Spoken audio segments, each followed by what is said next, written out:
ತಲೆ ಎತ್ತಿ ನಿಂತಿರುವ ಅತ್ಯಂತ ಹೆಸರುವಾಸಿಯಾದ ಈ ಸಿರಾಜುಲ್ ಉಲೂಮ್ ಮದರಸದ ವಾರ್ಷಿಕ ಸಮಾರಂಭದಲ್ಲಿ ನಾವೆಲ್ಲರೂ ಭಾಗಿಯಾಗಿದ್ದೇವೆ.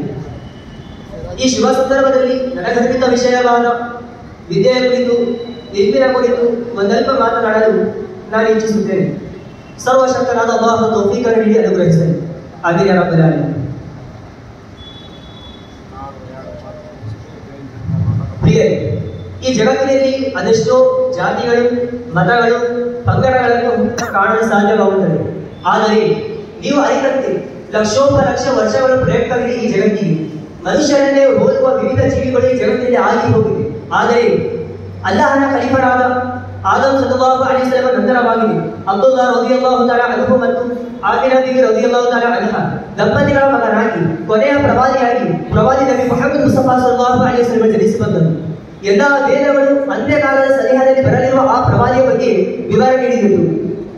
ವೇದ ಗ್ರಂಥವು ಬಲ್ಲವರು, ಅವರು ಬರುವಿಕೆಗೆ ಕಾಯ್ತಿದ್ದರು.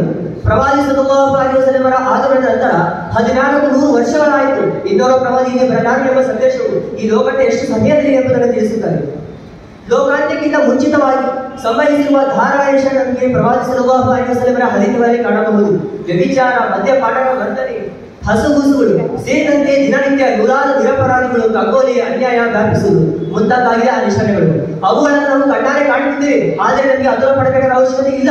ಇಸ್ಲಾಂ ಅಂತ್ಯದಿನಾಗಿ ಬಾಳಲಿರುವುದು ನೈಜ ಸೃಷ್ಟಿಕರ್ತರನ್ನು ಅಲ್ಲಾಹ್ ಆರಾಧಿಸಲು. ಕಟ್ಟಕಡೆಯ ಮುಸ್ಲಿಂ ಈ ಲೋಕದಲ್ಲಿ ಜೀವಿಸುತ್ತಿರುವ ಕಾಲದವರೆಗೂ ಈ ಜಗತ್ತಿಗೆ ನಾಶ ಉಂಟಾಗುವುದಿಲ್ಲ ಎಂದು ನಮಗೆ ಪ್ರಮಾಣದ ಮೂಲವಾಗಿ ಹೇಳಬಹುದಾಗಿದೆ. ವಮಾ ಅರ್ಸಲ್ನಾಕ ಇಲ್ಲಾ ರಹ್ಮತಲ್ ಲಿಲ್ ಆಲಮೀನ್, ನಿಮ್ಮನ್ನು ಸರ್ವ ಜಗತ್ತಿಗೆ ಅನುಗ್ರಹವಾಗಿ ನಿಯೋಗಿಸಿದ್ದೇವೆ.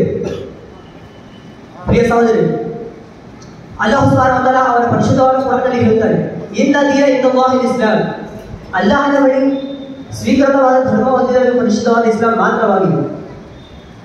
ಇಂತಹ ಪರಿಶುದ್ಧವಾದ ಇಸ್ಲಾಂ ವಿದ್ಯೆಗೆ ಅತ್ಯಂತ ಮಹತ್ವವನ್ನು ಕಲ್ಪಿಸಿದೆ. ಅದು ಎಲ್ಲಿಯವರೆಗೆ ಆ ಇಲ್ಮು ಹಯಾತುಲ್ ಇಸ್ಲಾಂ, ವಿದ್ಯೆ ಇಸ್ಲಾಮಿನ ಜೀವನಾಡಿಯಾಗಿದೆ. ಇದರಿಂದ ನಮಗೆ ಅರ್ಥವಾಗುತ್ತಿದೆ, ವಿದ್ಯೆ ಇಲ್ಲದವರಲ್ಲಿ ಇಸ್ಲಾಮಿನ ಜೀವಮಾನ ಇರುವುದಿಲ್ಲ. ಅವರಿಗೆ ಕೇವಲ ಹೆಸರಿಗೆ ಮಾತ್ರ ಮುಸಲ್ಮಾನರಾಗಿರುತ್ತಾರೆ. ಅದೇ ರೀತಿ ಪರಿಶುದ್ಧ ಕುರಾನ್ನಲ್ಲಿ ಅಲ್ಲಾಹ್ ಹೇಳುತ್ತಾನೆ, ಯರ್ಫಇಲ್ಲಾಹು ಅಲ್ಲದೀನ ಆಮನು ಮಿನ್ಕುಂ ವಲ್ಲದೀನ ಊತುಲ್ ಇಲ್ಮ ದರಜಾತ್, ನಿಮ್ಮಲ್ಲಿ ವಿದ್ಯೆ ಇರುವವರನ್ನು ಅಲ್ಲಾಹ್ ಉನ್ನತ ಸ್ಥಾನಕ್ಕೆ ಇರಿಸುತ್ತಾನೆ.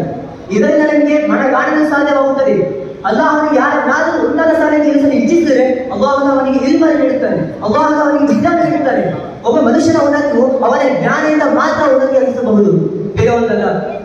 ಅದೇ ರೀತಿ ನಮ್ಮೆಲ್ಲರ ಪ್ರೀತಿಯ ತಾಜ್ದಾರೆ ಮದೀನಾ ನಬಿ ಮುಹಮ್ಮದ್ ಮುಸ್ತಫಾ ಸಲ್ಲಲ್ಲಾಹು ಅಲೈಹಿ ವಸಲ್ಲಂ ಹೇಳ್ತಾರೆ, ಮನ್ ಸಲಕ ತರೀಕನ್ ಯಲ್ತಮಿಸು ಫೀಹಿ ಇಲ್ಮನ್ ಸಹಲಲ್ಲಾಹು ತರೀಕನ್ ಇಲಲ್ ಜನ್ನಾ, ಯಾರಾದರೂ ಒಬ್ಬ ವಿದ್ಯಾ ದಾರಿಗೆ ಪ್ರವೇಶಿಸಿದರೆ, ಯಾರಾದರೂ ಒಬ್ಬ ಇಲ್ಮಿನ ದಾರಿಗೆ ಪ್ರವೇಶಿಸಿದರೆ ಅಲ್ಲಾಹ್ ಅವನಿಗೆ ಸ್ವರ್ಗದ ದಾರಿಯನ್ನು ಸುಲಭ ಮಾಡಿಕೊಡುತ್ತಾನೆ.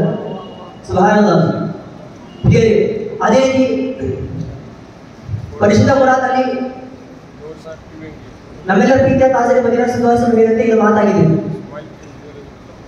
ಒಮ್ಮೆ ಪ್ರವಾದಿ ಸಲ್ಲಲ್ಲಾಹು ಅಲೈಹಿ ವಸಲ್ಲಂ ಅವರು ಒಬ್ಬ ಸಹಾಬಿ ಬಳಿ ಹೇಳ್ತಾರೆ, ಯಾ ಸಹಾಬಿಯವರೇ, ನೀವು ಇದು ಕೇವಲ 1 ಗಂಟೆ ಮಾತ್ರ ಬದುಕಿರುತ್ತೆ ಎಂದು ಹೇಳುವಾಗ ಆ ಸಹಾಬಿ ಸಂಪೂರ್ಣ ಭಯಭೀತರಾಗಿ ನಬಿ ಅಕರಮ್ ಮುಹಮ್ಮದ್ ಮುಸ್ತಫಾ ಸಲ್ಲಲ್ಲಾಹು ಅಲೈಹಿ ವಸಲ್ಲಂ ಅವರೊಡನೆ ಕೇಳುತ್ತಾರೆ, ಯಾ ರಸೂಲುಲ್ಲಾಹ್ ಸಲ್ಲಲ್ಲಾಹು ಅಲೈಹಿ ವಸಲ್ಲಂ, ಇದು ನನ್ನ ಬಳಿಯಿಂದ ಕೇವಲ 1 ಗಂಟೆಯಲ್ಲಿ ನಾನು ಯಾವ ಸತ್ಕರ್ಮ ಮಾಡಲಿ ಎಂದು ಕೇಳುವಾಗ ಮುದ್ದು ನಬಿ ಸಲ್ಲಲ್ಲಾಹು ಅಲೈಹಿ ವಸಲ್ಲಂ ಹೇಳ್ತಾರೆ, ಯಾ ಸಹಾಬಿಯವರೇ, ನೀವು ಹೋಗಿ ವಿದ್ಯಾವನ್ನು ಕರಗತ ಮಾಡಿಕೊಳ್ಳಿ ಎಂದಾಯಿತು. ಪ್ರಿಯ ಸಹೋದರಿ, ನೀವೇ ನೋಡಿ ಪ್ರೀತಿಯ ಸಹೋದರಿ, ಒಬ್ಬ ಮನುಷ್ಯನ ಕೊನೆಯ ಸತ್ಕರ್ಮ ಅದು ವಿದ್ಯೆ ಆಗಿದೆ.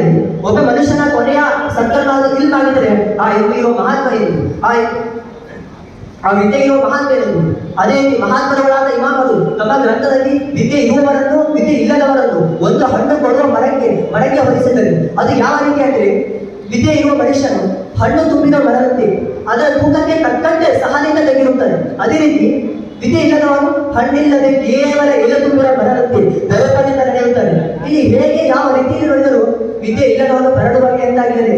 ಆದರೆ ನಾವೆಲ್ಲರೂ ಮನುಷ್ಯರಿಗೆ ಸಂಬಂಧಪಟ್ಟ ನಾವೆಲ್ಲರೂ ವಿದ್ಯಾವನ್ನು ಕರಾಟ ಮಾಡಿಕೊಳ್ಳಬೇಕು, ವಿದ್ಯಾವನ್ನು ಹೊಂದಿಕೊಳ್ಳಬೇಕು. ಇಷ್ಟೆಲ್ಲ ಮಾತಿಗೆ ಸ್ವಲ್ಪ ದಿನವನ್ನು ಹಾಕುತ್ತಾ ಭಾರತದ ಅವಾಲನೆ ಅಸ್ಸಲಾಮು ಅಲೈಕುಂ ವರಹಮತುಲ್ಲಾಹಿ ವಬರಕಾತುಹು.